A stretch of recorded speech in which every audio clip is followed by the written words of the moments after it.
Howdy ho. This is going to be another video on the topic of look ahead. Starting in sometime in February, I do want to make some more / better look ahead related tutorials and informational pieces. The only one I have so far is the video on why 99% of look ahead videos suck, as opposed to the 1% of videos that don't suck, which is that video. And also I guess this video now. So this is going to be what I call a prerequisite to learning look ahead. In my opinion, if your F12 looks like what I'm about to show you, you really shouldn't even worry about look ahead, because that's not where your improvement's going to come from. And I think this is kind of an annoying issue in general, because I feel like look ahead is one of the most overhyped, over-exaggerated, things you need in order to be a skilled speedcuber. It is one aspect of it, but in my opinion there is a lot more to be hashed out in terms of things like efficiency, finger tricks, knowledge, stuff like that. And I feel like if you're lacking in a lot of those areas to a severe enough degree, then look ahead becomes pretty impractical pretty quickly. So here's the prerequisite for look ahead. The prerequisite for look ahead is you need to be able to identify two F12 pieces. Let's say, for example, this is not a good example. We'll say this piece and this piece. You see these two pieces, you have not done any moves, and you should be able to just close your eyes, let muscle memory take over, and by the time muscle memory is done doing its thing, you should be able to confidently know that the pair will be solved. So basically, if you are not 100% confident that you are able to, solve that pair blindfolded from this position effectively, then you're not really ready for look ahead. And another good way to put it, so let's say you've just kind of learned intuitive F12 and you're kind of wondering what you need to do to get faster, and you might be thinking look ahead is what you need. It's probably not. So if your idea of intuitive F12 at the moment is like, oh, okay, I need to get these pieces in the top layer together. Oh, okay, now I need to split them up. Stupid moves like that. Alright, now I need to pair them. Alright, got the thing over the edge. Time to pair them up.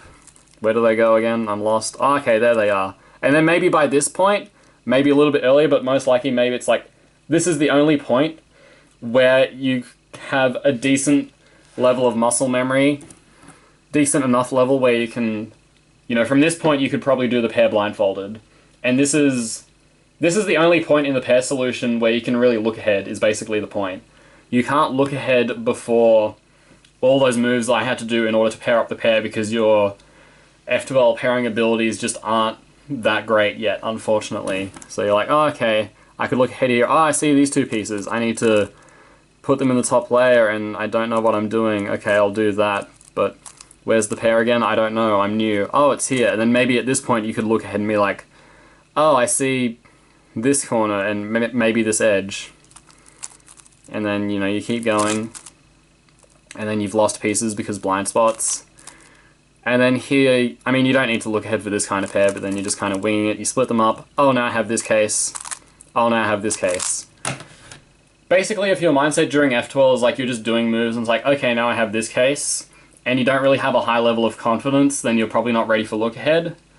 The other thing is there are some cubers who they can actually see those two pieces and have at least a decent idea of the solution they're going to do, because they're very well practiced with intuitive F12.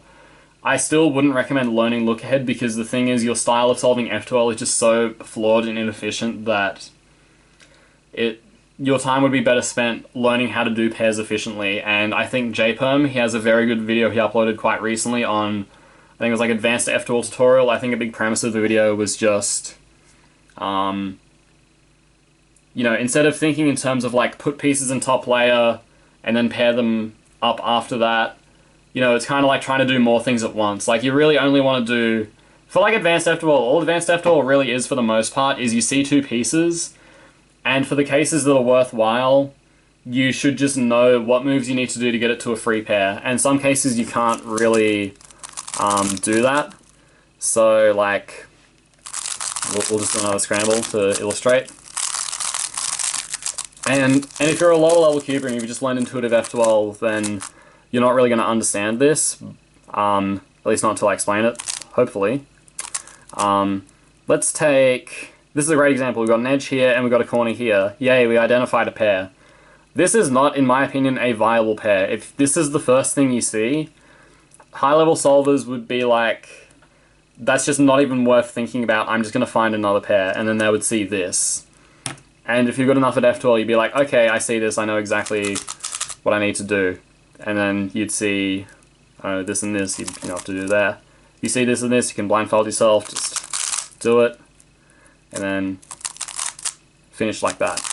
So that, in my opinion, is the prerequisite for look ahead. So if you're on the fence of like, what do I need to do to improve at F2L?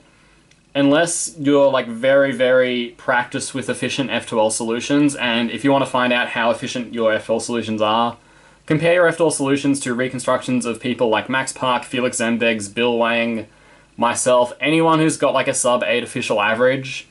Go check their reconstructions on Cube Solves, which is a website. It's just like Cube Solves, but there's a dot before the ES, so it's cubesolv.es.